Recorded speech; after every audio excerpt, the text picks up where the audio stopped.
In Hinduism, there are many forms of God. So we follow Ram, we follow Sita, we follow Krishna. But is there one particular form of God that we should be praying to, be it Matarani or be it Krishna, or are they all just representatives of one sole God? Okay, this question actually worries or confuses a lot of Hindu youngsters. And forget about Hindus, it confuses the non-Hindus even more. Because they think this weird religion has got so many gods. And if I ask all of you, look, Shiva, do you think is ultimate almighty? You say yes. Vishnu, yes. Ultimate almighty, yes. Ultimate, yes. And Mother Goddess, of course, Mother Goddess. How can we forget them? She is ultimate too. Now you see, straightway a contradiction. Come on, you can't have too many ultimates. This is not ultimate enough. So which one is the right one? Can the real God stand up, please? That's what she's asking in a nice way. And what's the answer? The answer is this. It's very interesting. You see, this is important for you to know. It's very good that the question comes from you. This religion that appears is called polytheism, many gods. And then you all say, yeah, many gods, yes, we'll all go, yeah. Actually, it's not polytheist. It appears polytheist, it's actually pluralist. It says the same ultimate reality that you are trying to relate to, you can call it by different names and give it different forms. Names and forms can be different, but the same reality, ultimate reality. So not many gods, but many ways to think about God. This is a big difference. If you said many gods, it's a naive, not well thought out religion at all. It's not, they have not thought it out properly. When I say many ways to think about God, that's grand, it's majestic. It allows different individuals to relate to the idea of spirituality in his own individual mode. So a different group will say, oh, we love Krishna, okay, sing his glory. Oh no, we like Shiva. Go for it, my friends. The way you are relating to the ultimate is through the name and form of Shiva. Go for it. This is the answer. The name the Hindus give the comprehensive idea of God is, you'll be surprised, is Brahman.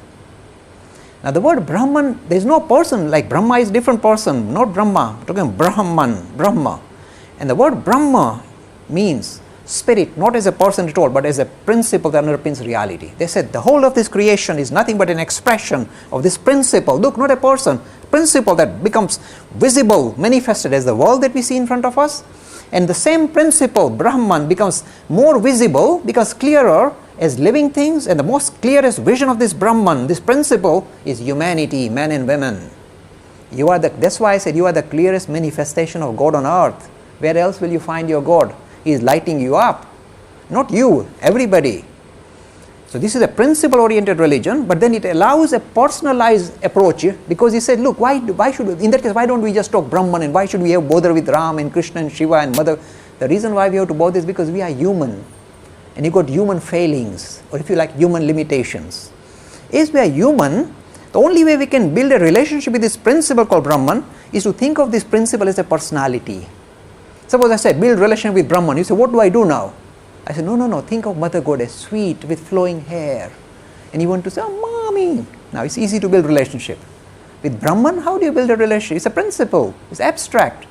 When you turn that principle into a personality, then you can build friendship, relationship, like a mother figure, father figure, friend. See, the Hindu religion is the only one that allows you to think of God in a variety of different ways. Not just father in heaven, like Christianity, mommy in heaven. Why not mommy? Mommy is a sweeter, kinder, cuddlier, less hairy than daddies.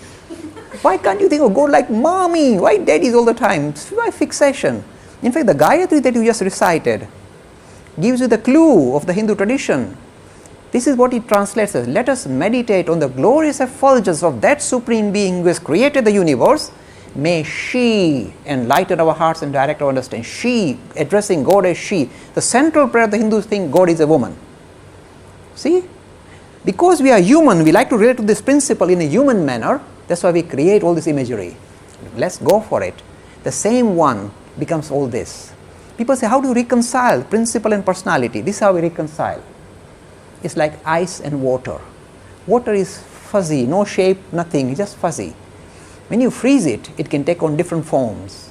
It's the love of the devotee that freezes this principle called Brahman into the various forms that he likes. Suppose I like to think God as Shiva.